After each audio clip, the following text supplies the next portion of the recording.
Yesterday, somebody asked about having a quick overview of how Rahu would result in different houses. I generally don't do it because it sounds very common. But the man who asked me was very close to me. So I said, let's take a trip around all the 12 houses. So when Rahu is in the first house, then what happens? Then the person becomes very obsessed with himself or herself. The person wants to shine out. This shining out becomes a obsessive phenomena. You see, the person is very obsessed with his or her body. They want it in perfect shape. They want to look very attractive. They want to appeal. They want to look very appealing, you see. So Rahu in the first house is like, basically in one word, if I have to say, it is like, I am everything. So such a person, if he has a wife, then the poor wife suffers because he never pays much attention to his wife. He is so much obsessed about himself that there is no time to look after his wife or to pay more importance to his wife. When the same Rahu goes to the second house, here the person becomes more obsessive of his family. Such people always have problems with their teeth. You will see many people going to the dentist with this placement. The other negative part of this position is that generally people with this position, they generally are kind of jealous. That jealousy is more in this kind of people. Then the Rahu goes to the third house. Here the person wants to do a lot of adventures. The news that you read often that a young man tried to take a selfie on some mountain and then he fell off and he died. So this kind of men you will see if the Rahu is not so positive. If it is positive, or in the sense if that Rahu is getting some support of positive planets, then this adventurous nature can help him to take risks, and then he can also become a good businessman, because to become a businessman you need to take the risks. So then this becomes a positive placement for Rahu, simply because the nature, the obsession to take risks, the obsession to do some adventurous things in life, if these things get a support, then some good things happen in his life. In the sense, he can earn good money. If everything is well, he can also earn good fame. Now the Rahu moves to the fourth house. Now here he becomes too obsessed with his properties, too obsessed with the mother. I have seen many men and many women. They are too obsessed with mother. And it is too much. In fact, a man who has a Rahu in his fourth house, and if he marries a woman, then the woman must be careful, because this man, if he has a mother, he is never going to understand his wife, because he is so much obsessed with his mother, and then it becomes a friction. So many things are there, but this is just an overview. Now the Rahu goes to before we go to the fifth house, another point with this fourth house Rahu is, many times this is like this kind of people, they go through a lot of experiences of black magic. So either they do black magic on others, or the others do black magic on them. But these people are generally found in those kind of areas, Now the Rahu shifts to the 5th house. Here the person is too competitive. He or she just likes to compete. Now even if there is some simple man saying something, doing something, now they will come and they will think, oh, I should do something like him, I should do more than him, I should compete with him. So you see, these people are constantly in that mood of competing with others. Again, this 5th house is all about your love affairs and your relationships, and it is also about your school studies. So now there are two sides to this.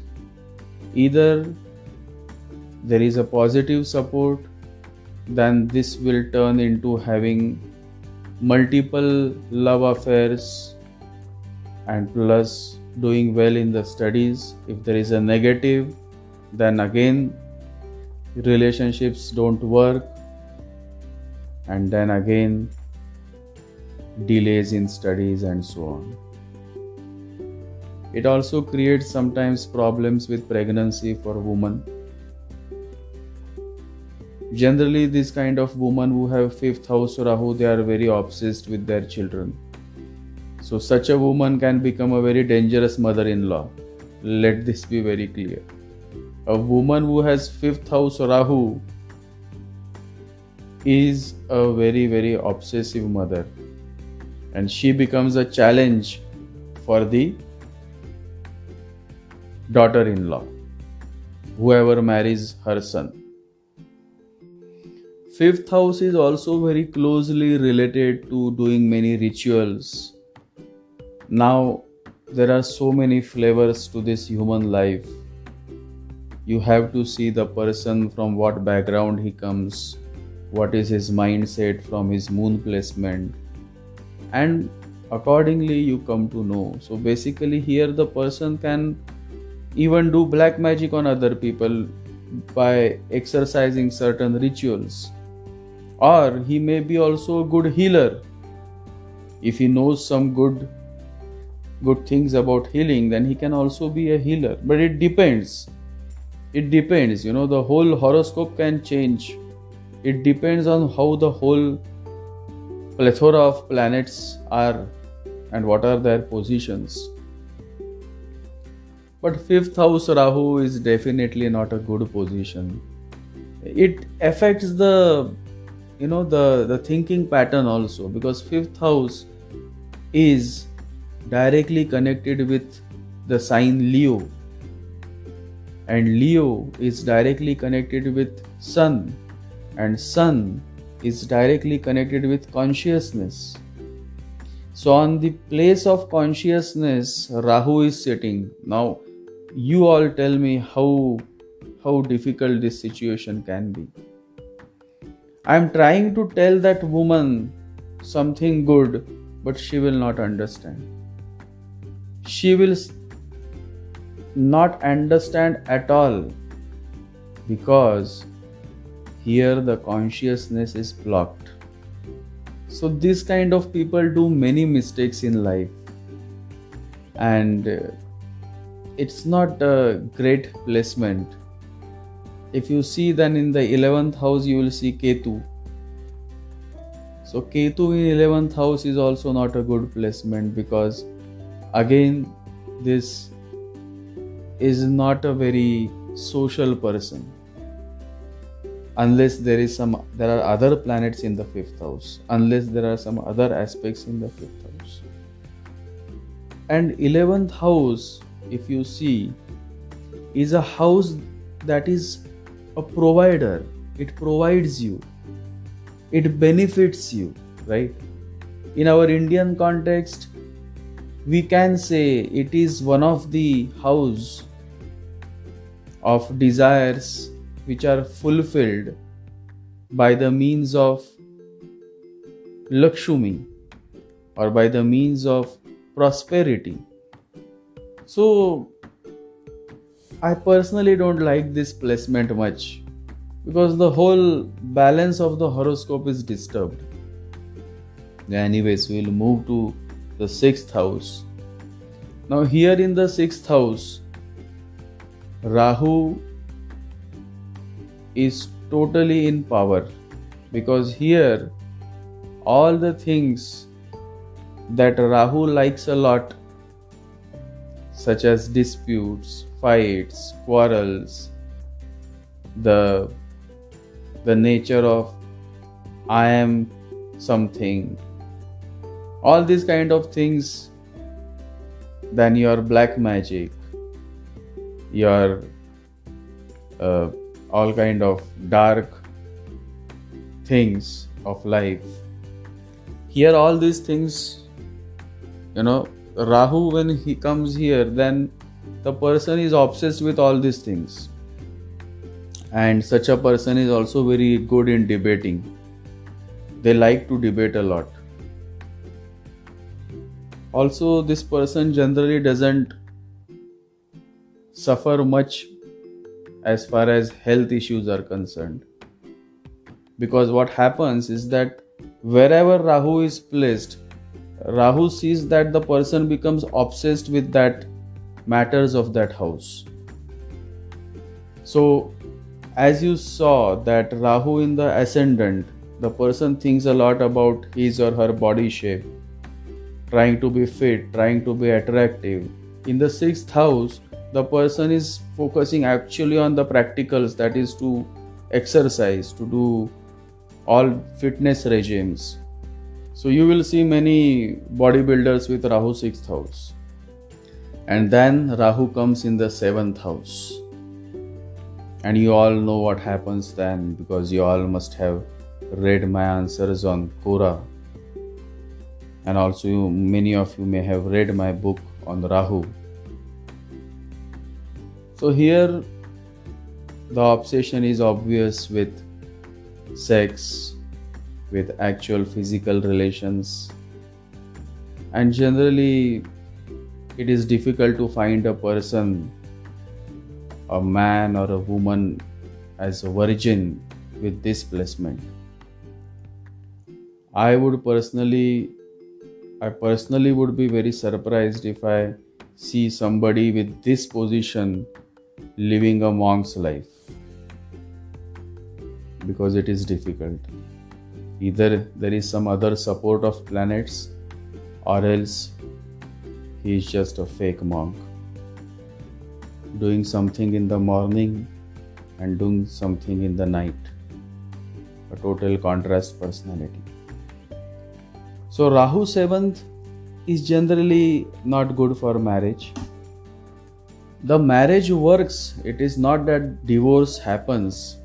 Marriage works, but only if the wife is submissive by nature. You see?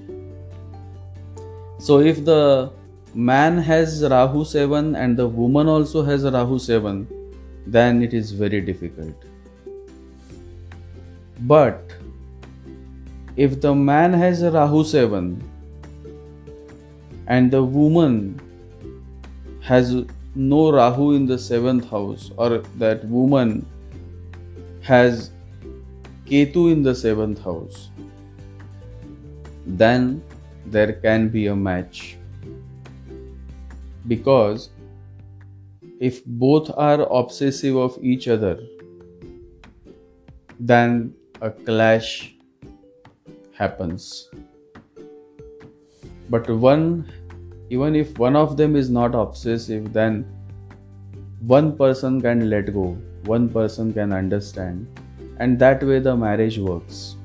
But otherwise, Rahu 7 is not a good position for marriage. Now the Rahu goes to the 8th house. Now here Rahu again is very comfortable, because all the dark things of life, all the you can say evil, or you can say shadowy, or you can say mysterious, or you can say occult, or if there is some other direction to the horoscope, then you can also say the in-laws. But this Rahu definitely creates issues in this aspects of life, all the underworld aspects of life. So you have many times there are women who face a lot of problems from their in-laws. Then there are certain men and women who become victim of black magic, and there are some men and women who are so much obsessed with occultism that they go to extreme steps just to satisfy their desire of attaining something in their line of occultism or mysteries. So this is a very dangerous position, because here the person wants to do all those things that are generally considered as not so good in a civilized society. And then if other support is not available, then the person can fall in trouble. So then such a person can also get into legal problems,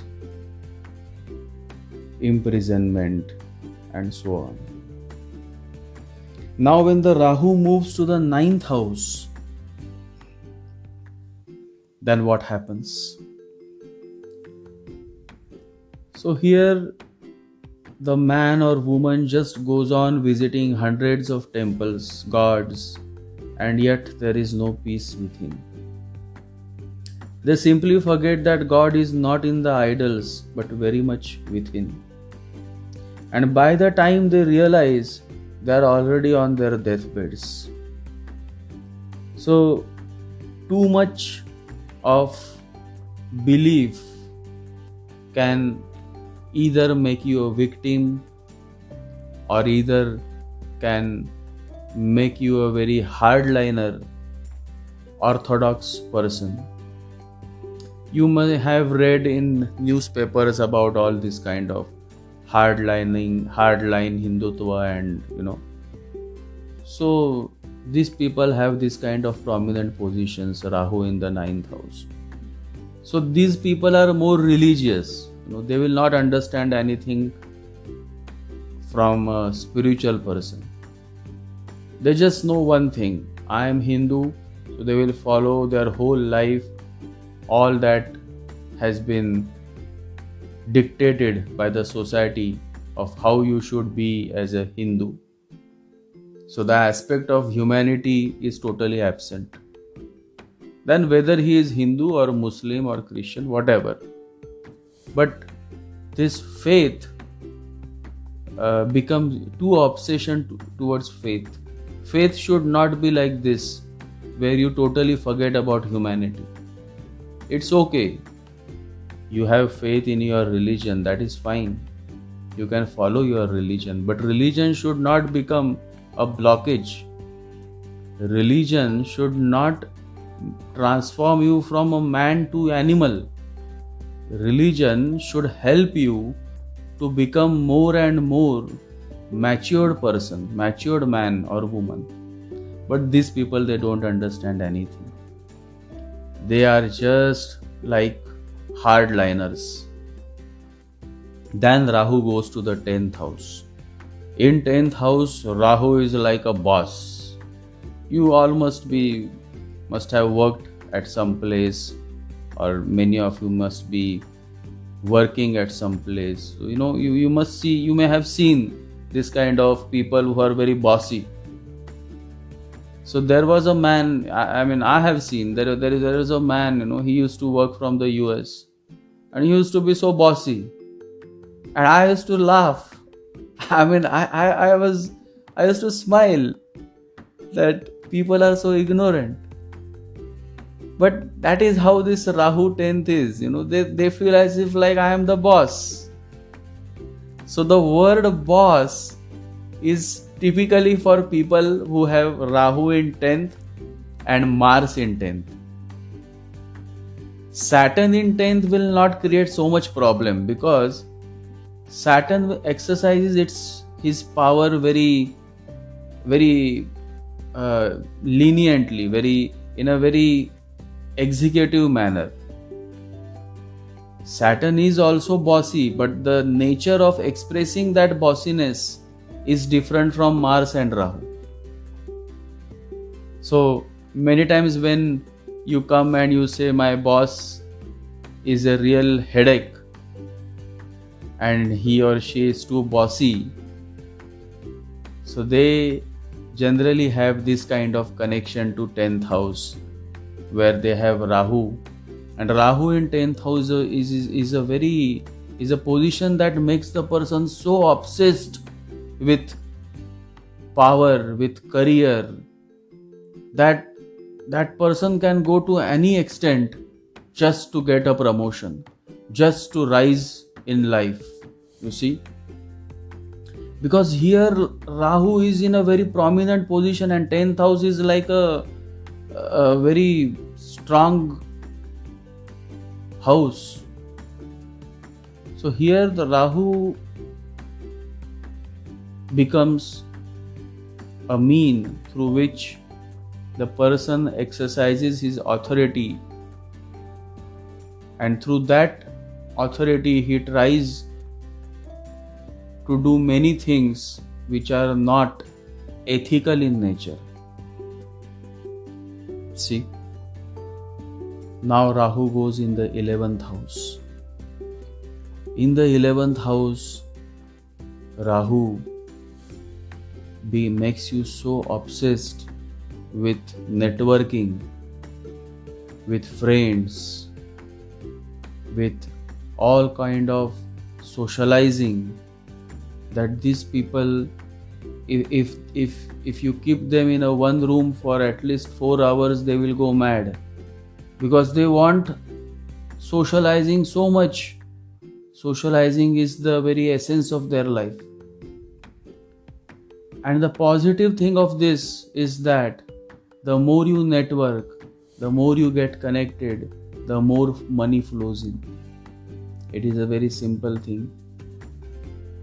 So these people benefit a lot in life because they know how to earn money, they know how to print the currency notes.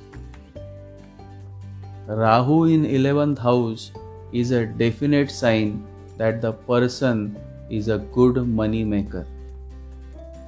Period. Now the Rahu goes to the 12th house. In the 12th house, Rahu makes you more and more meditative by nature. Here Rahu kind of creates an obsession where the person wants to connect with the energies that are unseen, that you cannot see through your naked eyes. So all that is cosmic, all that is supernatural, all that is beyond your mind, those things Rahu is very fascinated when Rahu is in the 12th house. It is a good position for meditations, for doing things that will, it actually makes you do things which will help you to connect with the world beyond mind. But this Rahu should have positive support of other planets. The other planets in the horoscope should be such that this Rahu in 12th can give you or is able to give you results of this capacity, that is of helping you to become more and more meditative.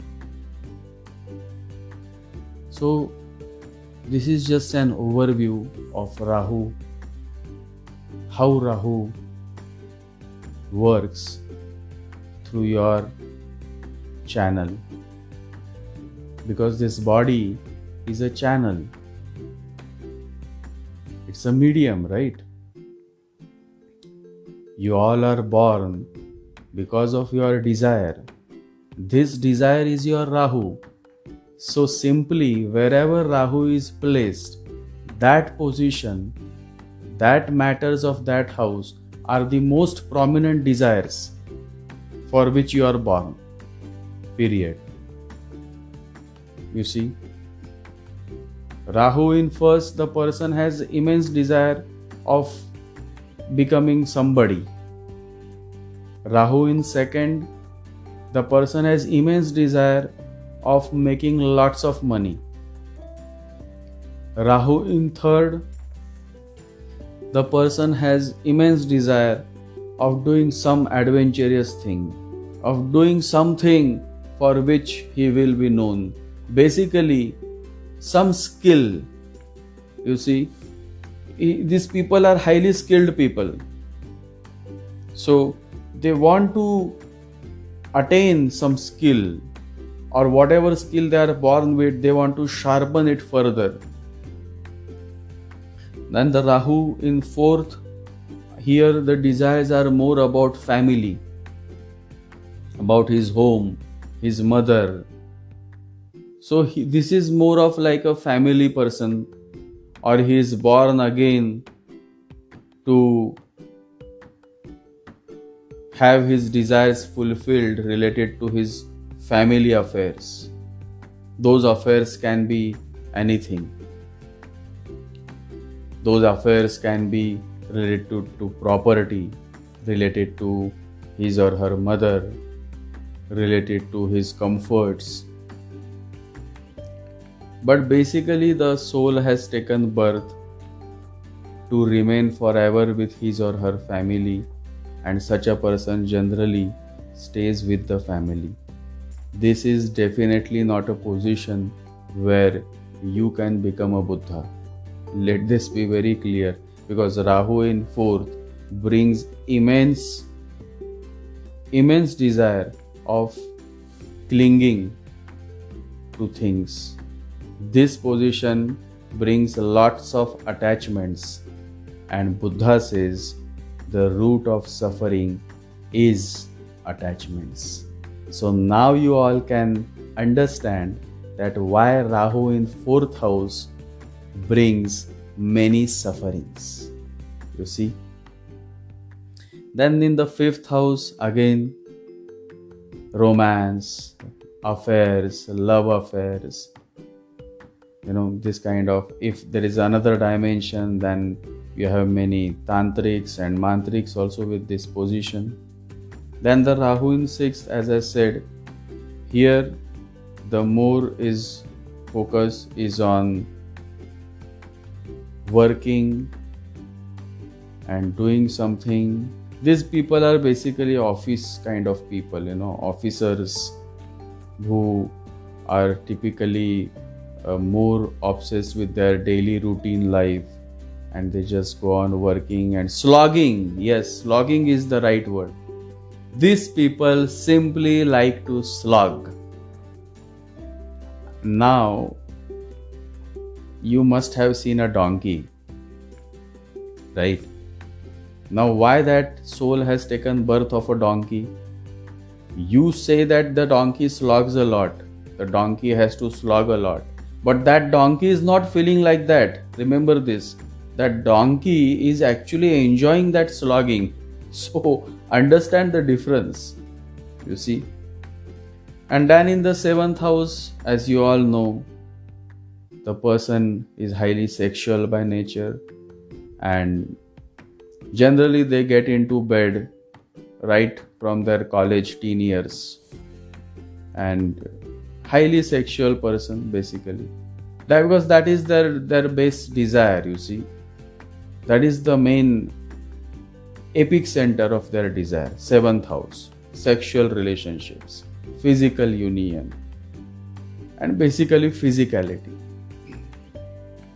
And then in the eighth house, the soul has taken birth to satisfy his desire related to all the dark, all the black, all the shadowy things of life. You see. mysteries, occultism. Also, many times the soul takes birth to go through his or her karmic dues related to the in-laws, because your 8th house is again of your in-laws. So, and again this 8th house is of accidents, right? So here again, because Rahu becomes too much obsessed of getting into these very risky areas, like occultism is a very risky area.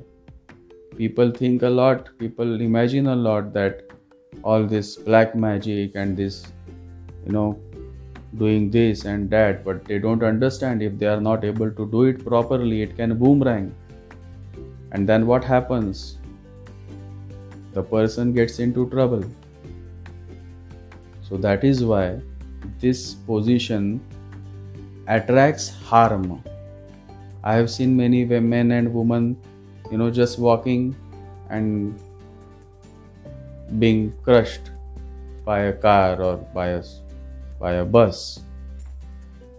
So accidents, harm, and all this kind of bleeding and all these things are generally happen in their life when the Rahu is in the 8th, because they are anyhow born with the desire to play around all these matters of this 8th house. So when you are playing with fire, obviously you should be ready. If you are not ready, you are going to get hurt. You see? So whether the person is ready or not ready, that depends on the other planetary placements. If the person is ready, then such a person can become a good black magician, because he is ready, he can play with the fire, right? But if the person is not ready and he is jumping, he may get drowned.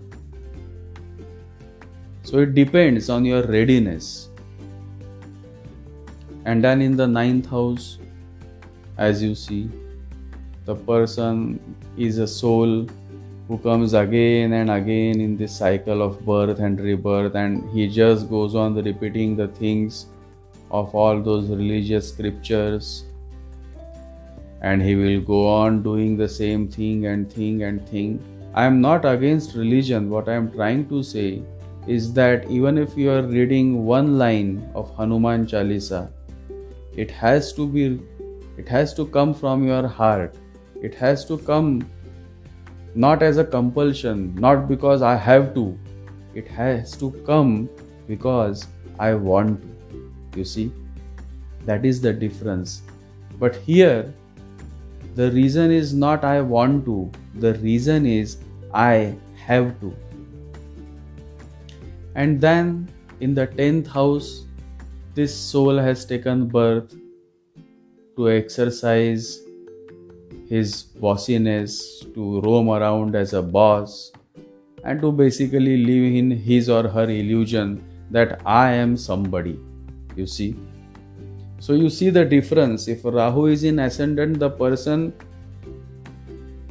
is specific to his overall appearance and body and how he is being projected in the society, or how society perceives him or her, right? So such a person is very obsessed and very sensitive towards this, because that are his desires related to the ascendant, the 1st house.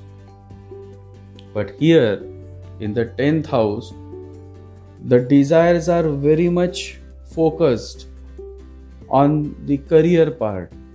So here he wants to be I am somebody. When he says I am somebody, he wants to tell the whole world that I am some senior manager, some vice president, or at the most I am some group lead. You see? So that obsession is always there. And I have seen so many people, they just go and they are so much kind of trapped in their desires of getting more and more in their career and their promotions and this. Even if this person becomes a president, still he is not happy. He thinks that there must be something that I need to do, because they are constantly in that mindset that I have to continue, I have to keep running, I have to keep running. You see? So this kind of people you see. Then, as I said, in the 11th house, these people are, the soul is born more over to socialize, to go to parties and all those kitty clubs and this and that and all that kind of personalities you will see. Even the Rahu is in the 11th house. And in the 12th house, as I said, the desire is more of attaining towards the beyond, realizing something that is beyond this physical world.